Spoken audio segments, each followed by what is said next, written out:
네, 여러분 안녕하세요. 오픽TV 강주환입니다. 2024년에 시험의 주요 변화가 두 가지가 눈에 띄어서 여러분에게 공유하려고 이렇게 오늘의 카메라를 켜게 되었습니다. 시험에서 오는 변화는 굉장히 우리에게 긴장감과 스트레스이죠. 그 스트레스를 해결해드리는 오늘의 시간이 되겠습니다. 지금 바로 시작하시죠. 자, 제가 준비한 변화 이 두 가지는 계속적으로 나올 거고요. 여러분의 시험에도 등장을 할 겁니다. 끝까지 잘 챙겨보세요. 첫 번째, 2024년도의 변화.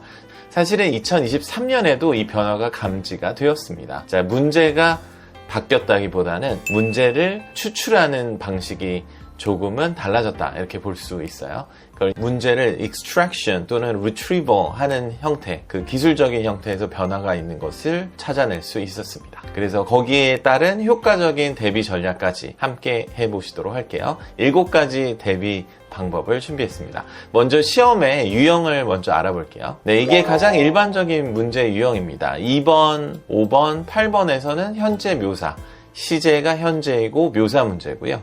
중앙에는 이게 활동을 나타내는 문항이 출제가 되는데요.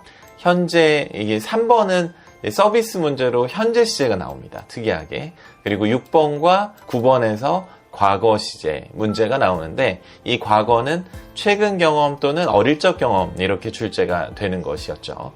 그리고 마지막에는 기억에 남는 경험 이렇게 출제되는 형식이 99.9%였습니다. 그러던 것이 재작년부터 감지가 돼서 작년에 정말 바뀌었구나. 그리고 올해도 역시나 바뀐 형태로 나오는 것이 감지가 됐기 때문에 이제 확신을 갖고 여러분에게 알려드리는 겁니다. 기억을 해두세요. 묘사, 과거, 경험 이 형태로 출제되던 형태에서 뭐가 바뀌었는지 알려드릴게요. 자, 이거는 이번 1월, 3월, 6월에 모두 시험을 봤던 저희 수강생에 의해서 정보가 입수되었고요. 첫 문제, 특히 5번, 6번, 7번에서 나타난 현상으로 카페 묘사잖아요. 네.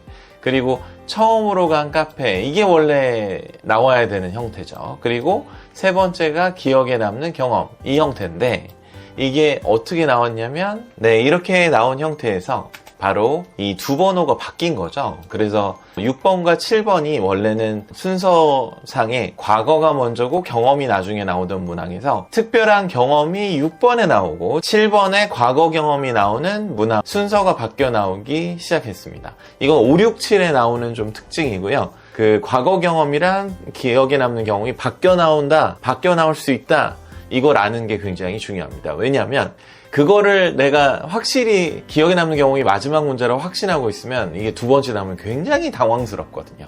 그래서 두 번째 나올 수 있고 마지막에 기억에 남는 경험 또는 처음 경험, 어릴 적 경험 이렇게 나올 수 있다는 거죠. 그래서 세 번째가 과거. 원래는 묘과경, 묘사, 과거, 경험 문제의 순서인데 묘경과로 출제되는 것이 5, 6, 7에 보일 수 있다. 이게 중요한 특징입니다. 여지껏 교재에는 이런 게 나오지 않을 거예요. 왜냐하면 그렇게 나온 적이 없었으니까. 그래서 2024년에 굉장히 중요한 특징 되겠습니다. 당황하지 말자는 거죠. 네, 그래서 문제 유형의 변화에서 다양한 질문에 대비하세요 라고 되어 있는데 사실 중요한 것은 순서가 바뀌어 나올 수 있다는 열린 마음이 되겠습니다. 그래서 그게 첫 번째 중요한 내용이었고요. 두 번째 가볼게요. 롤플레이에 중요한 변화가 생겼다는 것입니다. 네, 이게 인물 묘사, 요걸 좀 기억을 해두세요. 인물 묘사 연습 필수, 요 내용이 중요한데요. 기존 롤플레이 문제 패턴은 첫 번째 질문하기, 11번에 질문하기가 나왔고 12번에서는 해결책을 제시하는 문항, 13번에서는 12번과 관련된 경험 문제가 출제가 되었습니다. 네, 여기는 지금 다 그 내용이에요. 근데 새로운 롤플레이 전략이 뭐냐면 세 번째 전혀 상관없이 그 장소에서 기억에 남는 경험에 어떤 인물을 만난 적이 있느냐, 기억에 남는 사람을 만난 적이 있느냐, 인물 묘사 경험 문제로 출제가 된다는 특징이 생겼습니다. 근데 이 문제가 롤플레이만의 문제가 아니고요. 마지막 문제, 예를 들어서 공원 문제가 나왔잖아요. 그러면은 공원의 마지막에 기억에 남는 경험에 거기서 누군가를 특별히 만난 적이 있느냐의 인물 묘사 문제로 출제가 되는 특징이 생겼다는 겁니다. 2024년도 업데이트된 문항에서 말이죠. 그래서 마지막 기억에 남는 경험에 인물 묘사를 답변할 수 있도록 대비가 되어야 한다는 것이 굉장히 중요해졌습니다. 그러니까 내가 그냥 단순히 외우고 간 기억에 남는 경험 있잖아요. 그거를 못 쓸 수 있다. 그런 무조건 기억에 남는 맞는 경험이 뚫릴 수 있다. 네, 이게 핵심적인 점검 사안이 되겠습니다. 그래서 인물에 대한 대비, 인물을 묘사하고 인물과 관련된 에피소드를 설명할 수 있느냐, 준비가 필요한 겁니다. 네, 다시 한번 설명을 드리죠. 11번의 질문하기, 12번의 해결책, 13번에 12번과 관련된 경험이 나오던 예전 문항에서 완전 독립적인 문제로 기억에 남는 인물, 거기서 만난 기억에 남는 인물로 독립적인 문제로 출제가 되는 것이 감지되었다라는 것입니다. 네, 그렇다면 이제 묘사 문제에 대한 전략이 필요하겠죠. 묘사 연습을 할 때 그 중요한 거는 풍부함과 정확성. 이게 그 내용이 보통은 누굴 만났어로 끝나는 게 아니라 관련된 묘사를 충분히 할 수 있는지, 네, 이것과 그리고 그와 관련된 경험, 감정까지 얘기할 수 있는지, 그리고 묘사를 할 때 다양한 어휘의 표현이 사용이 되는지, 네, 그게 이제 어떤 사람이 그냥 man 하면은 그게 아니라 I met a guy who was in mid-30s sitting on the bench right next to me, so I just started talking to him. 이런 식으로 하는 거죠. 그러니까 구체성이 있느냐, 그러니까 I met a man at a park, 이게 아니라, 알겠죠? 네, 그리고 다양한 경험 문제에 대비하는 전략, 풍부한 경험을 준비하세요. 이건 뭐냐면 그 마지막 지금 경험 문제가 바뀌고 있는 거잖아요. 그러니까 최근 활동, 어릴 적 경험, 문제, 네, 문제 해결 경험, 이렇게 세 가지로 마지막 4번, 7번, 10번 문항에 대비할 수 있는 풍부한 경험 답변이 필요하다는 것입니다. 그리고 거기에 필요한 내용은 아래쪽에 이렇게 좀 적어봤는데요. 네, 어쨌건 시제에 대한 철저한 검증 문제가 많이 출제되고 있다는 특징이 바로 최근 오픽의 특징이 되겠습니다. 그냥 외운 짧은 내용으로는 부족하다라는 거죠. 네, 그래서 다양한 인물 묘사 연습을 하는 것이 이제 최근 바뀐 오픽에는 큰 도움이 될 것이다 라는 거고요. 다양한 인물 유형과 상황 설명, 스토리텔링, 그리고 피드백 활용, 이거는 요즘 AI가 좋잖아요. 그래서 답변을 하실 때 그냥 내가 잘하겠거니라고 생각하지 마시고 답변을 보이스 딕테이션, 구글 트랜슬레이트, 번역기 같은 경우에 한번 제가 보여드릴까요? 네, 한번 보여드릴게요. 네, 여기 지금 번역기가 있습니다. 여기 번역기에다가 이렇게 마이크로폰을 누르고 It was yesterday I went to a nearby park. I met a guy who was in mid-30s, I guess, sitting right next to me, and I started talking to him. And he was like really nice person. He was generous. He seemed wise. 네, 이런 식으로 한 다음에 이걸 카피를 해요. 네, 이거를 이제 카피를 해서 그 챗GPT에 넣습니다. 네, 챗GPT에 딱 넣어서 그 앞에다가 make corrections of following, 네, 이렇게 딱 하고 뒤에 내용을 딱 페이스트하면, 네, 붙여넣기 하고 엔터를 딱 치잖아요. 그러면 네, 이런 식으로 나온 걸요.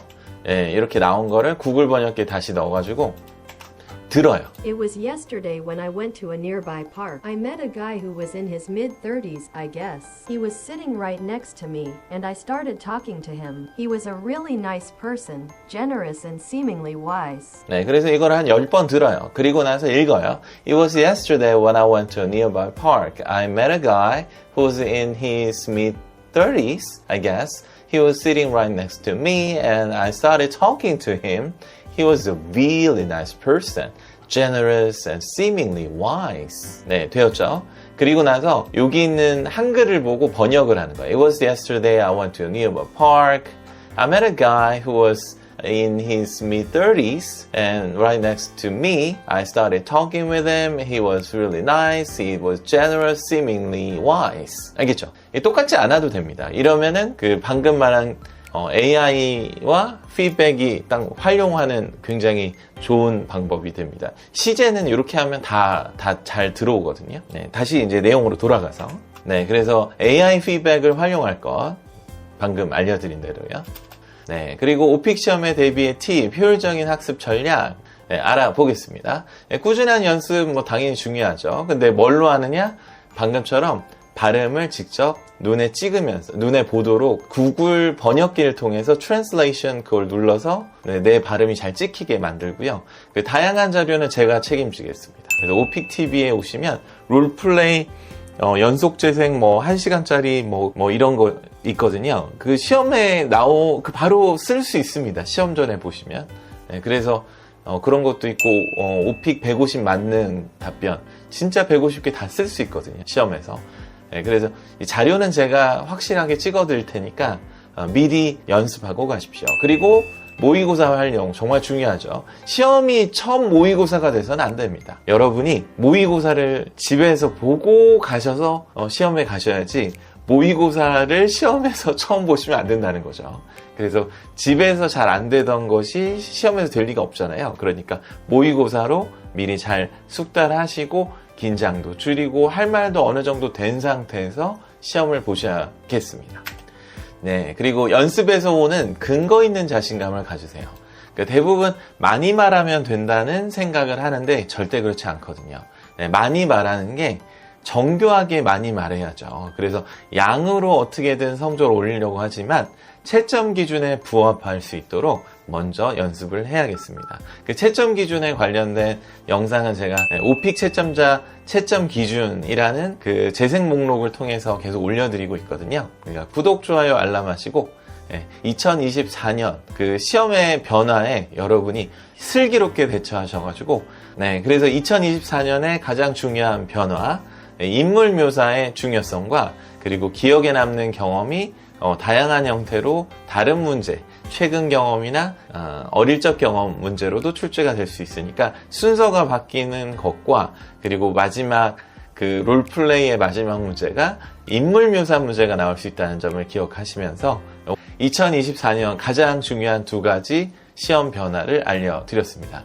알려드린 변화를 잘 인지하시고 시험 때 당황하지 않고 잘 대응하셨으면 좋겠습니다. 구독, 좋아요, 알림은 저에게 영상 제작에 큰 힘이 되고요. 다음 시간에 더 좋은 영상으로 찾아뵙도록 할게요. 수고 많으셨습니다. 화이팅!